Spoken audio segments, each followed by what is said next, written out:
देश के लौह पुरुष सरदार वल्लभ भाई पटेल की 150वीं जयंती के अवसर पर प्रधानमंत्री नरेंद्र मोदी ने अनोखी पहल की है। उन्होंने पूरे देश में 150 किलोमीटर पदयात्रा का लक्ष्य रखा है ताकि देशवासी सरदार पटेल के एकता और राष्ट्र निर्माण के संदेश को जन जन तक पहुंचा सके।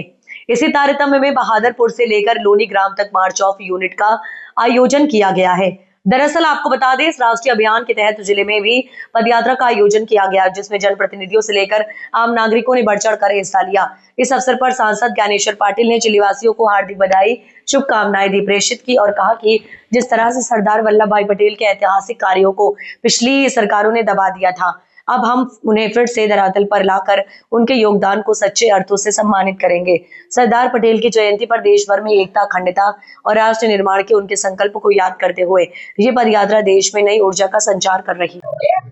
सरदार वल्लभ भाई पटेल जी की 150वीं जयंती को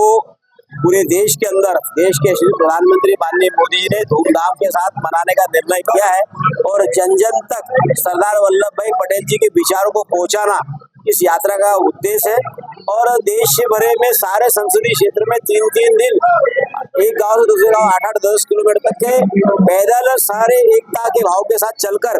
उनके संदेश को पहुंचाना। पूरे देश के अंदर 150 किलोमीटर की पदयात्रा का भी आयोजन किया गया है, जिसमें पूरे देश के सभी अलग अलग हिस्सों से उस यात्रा में लोग सम्मिलित हो गए और इस 150वीं जयंती को पूरे धूमधाम के साथ मनाकर सरदार वल्लभ भाई पटेल के जो ऐतिहासिक निर्णय है, उन ऐतिहासिक निर्णयों को इतिहास के पन्नों में दबा के रखने का काम अभी तक हुआ, लेकिन वो सारे ऐतिहासिक कामों को जन जन तक पहुंचाने का काम इस यात्रा के माध्यम से